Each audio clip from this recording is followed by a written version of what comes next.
Salve, amigos! Hoje nós vamos comentar um capítulo desse livro do filósofo Valmir Cardarelli, A Nobre Arte da Convivência. Quando ele comenta sobre estar só ou sentir-se só.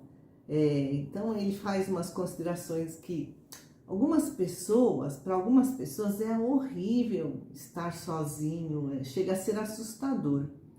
Enquanto que para outros é uma situação prazerosa, inclusive enriquecedora.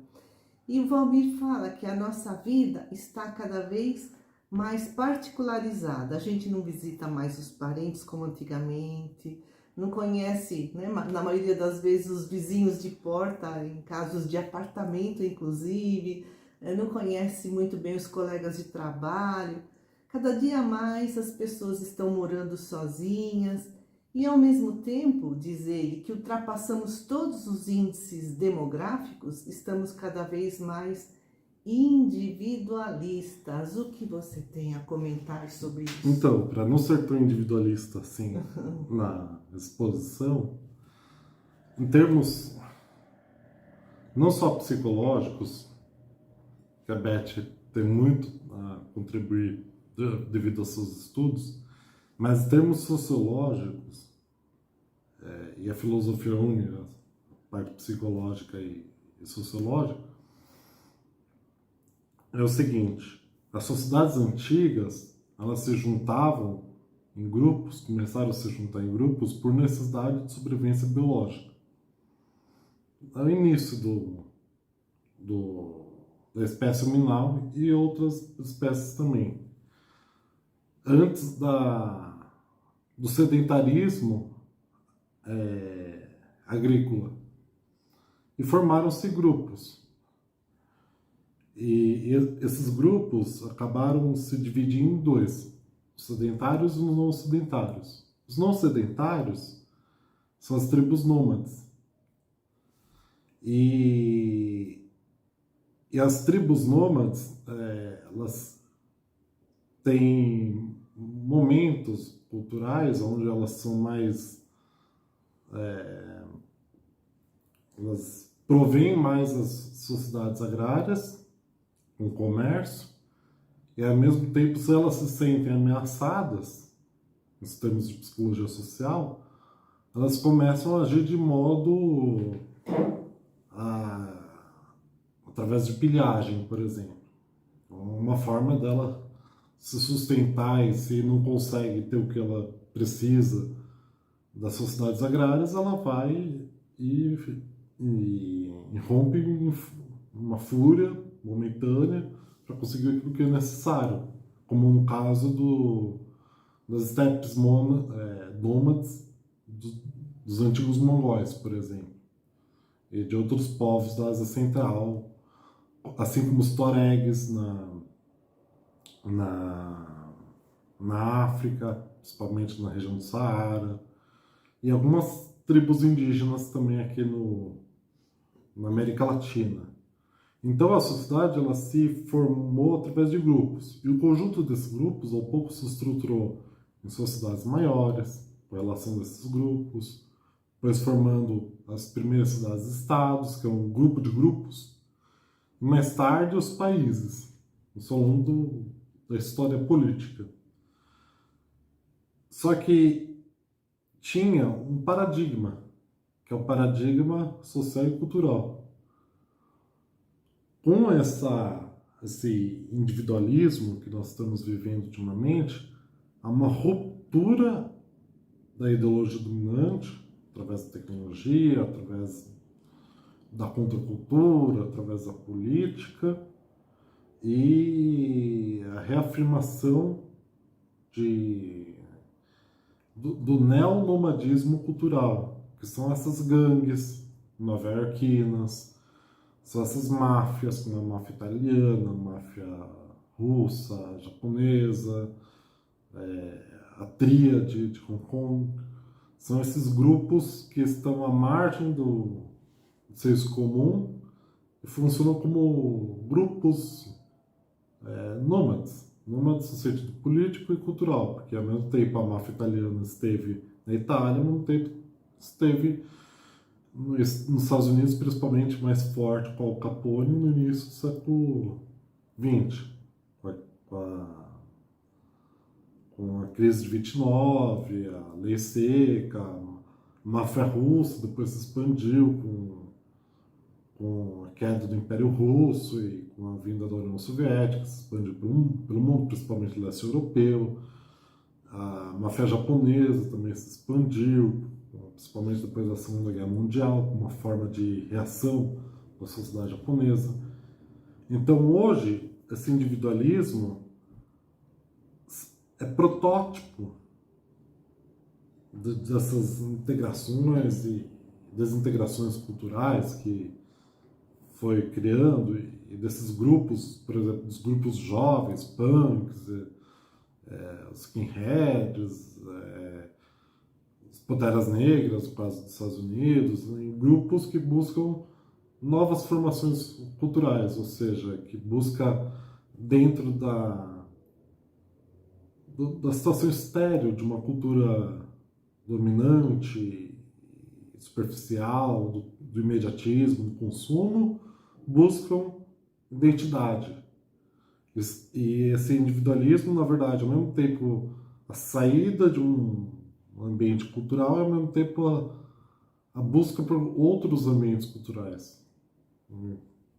E é um pouco do que vivenciamos ultimamente. Agora saindo, né, da sociologia, voltando para psicologia, para nós. Por que algumas pessoas não gostam de ficar sozinhas? Porque elas chegam a ter medo de ficarem sozinhas. Porque elas têm medo de olhar para si mesmas. Porque têm medo de não gostarem do que vão ver, ou até não gostam do que veem. Isso por conta da insegurança, da falta de autoestima. Muitas pessoas estão perdidas, inclusive quanto ao caminho, né, que vão percorrer na estrada da vida, não sabem, né, o que fazer, para onde ir. E outras ainda percebem que estão no meio, né, de muitos familiares e amigos, mas não sabem o que fazer diante disso. E então é necessário olhar-se com humildade, com coragem, com compaixão, aceitar-se para mudar aquilo que é percebido, aquilo que é necessário mudar. E por que algumas pessoas têm medo da solidão? Então, justamente é uma questão que eu trago uma obra, infelizmente não estou com um livro agora, mas é conhecido e fácil de se acessar, que é do grande literato José Saramago, Cegueira Branca. Tem até um filme baseado nele e feito a partir dele. O que é cegueira branca? A impossibilidade do reconhecimento de nós mesmos por não termos a correlação de reconhecimento das diferenças com o outro. O que eu disse na primeira parte é o fim, é o processo. Agora, esse medo da solidão, ao mesmo tempo, ela traz potencial, essa cegueira branca, que é perda dos referenciais sociais, culturais, ideológicos comuns, e ao mesmo tempo a oportunidade de vivenciarmos essa angústia, porque é um processo de crise dos paradigmas. Então é uma crise do paradigma onde está no processo de transição. Ao mesmo tempo que na psicologia tem o desenvolvimento da personalidade da pessoa ao longo de fases,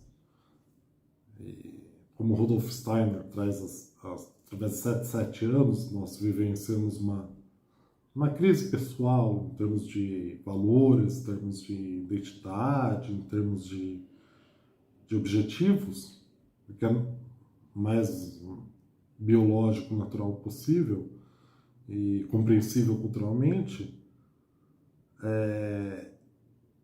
quando se há muita cultura em termos de quantidade, sem uma qualidade, é uma linha tênue. Então, uma linha tênue, a gente não constrói o contexto da nossa vida. A gente só constrói esse contexto pegando outras linhas, que são outras possibilidades, para que a gente possa costurar essas possibilidades para uma realização maior. E agora, enquanto, né, as pessoas têm medo da solidão, tem outras que não têm medo da solidão. Por quê? Porque enxergam na solidão uma grande oportunidade para refletir, para meditar, para avaliar as próprias condutas, para planejar novos caminhos. E a solidão permite conhecer-se melhor e ser cada dia mais senhor de si mesmo, dono assim de um poder interior até então desconhecido. E aqui eu trouxe uma frase de Albert Einstein, o grande físico do século XX. Talvez algum dia a solidão venha a ser adequadamente reconhecida e apreciada como mestra da nossa personalidade. Há muito, diz Albert Einstein, que os orientais o sabem. Sim, o oriental é um modo ocidental de ser, continente asiático. Não só esse fim da primeira parte, meio da segunda parte, mas vem muito na questão da filosofia japonesa do porquê vivemos, que é o princípio. Não tem para que vamos costurar esses vários meios para conseguir atingir os nossos objetivos finais, que é a mudança e a consolidação cultural. Primeiro a mudança externa, depois a consolidação interna. Para que tudo isso? Para que a gente possa entender o porquê vivemos, que é o nosso objetivo de vida. E só a solidão é que nos permite não termos referências externas. Assim como na doutrina budista, por exemplo, nem aos outros e nem a nós mesmos nos conhecemos, apenas os olhos de Buda. Ou podemos entender uma análise comparada com a filosofia chinesa, por exemplo, com o Tao. O Tao, não tem como definir o Tao, porque se você define o Tao, deixa de ser Tao. Então, somente o Tao, o caminho, aquilo que se entende por Tao, é que nos permite, além dos olhos de Buda, temos a oportunidade de, a partir de nossa própria busca do porquê vivemos e para que vivemos, muito mais além do que o como vivemos, que é um meio com sua finalidade, é que nos permitiremos nos tornarmos mestres de si mesmos. Termos autonomia intelectual e pessoal. E para isso eu trago uma outra obra, que é um mangá, da editora Satra, do mangaka Hisashi Ota, que é Histórias de Ética e Sabedoria em Mangá, que tem, por exemplo, entre seus vários itens, que esse mangá é dividido em histórias baseadas na cultura ocidental e oriental, de uma forma unificada, que busca trazer muito contexto da filosofia asiática para o Ocidente, e apesar de que foi publicado no Oriente, uma forma de reafirmação cultural, através de seus capítulos, por exemplo, despertar da confiança, aprender é uma prática da vida, reconhecer erros para vencer, a recompensa do esforço, valoriza as ações do outro, deixa os ouvidos abertos, não surge seus princípios, o poder da paciência, agir além dos próprios interesses e ganho mútuo. São pequenas parábolas e contos que é muito importante e que são instrumentos para que na nossa solidão possamos construir, através desses capítulos, esse contexto, para a partir do contexto extrairmos o texto de nossa vida. Então, nós agradecemos imensamente a presença de todos e até a próxima.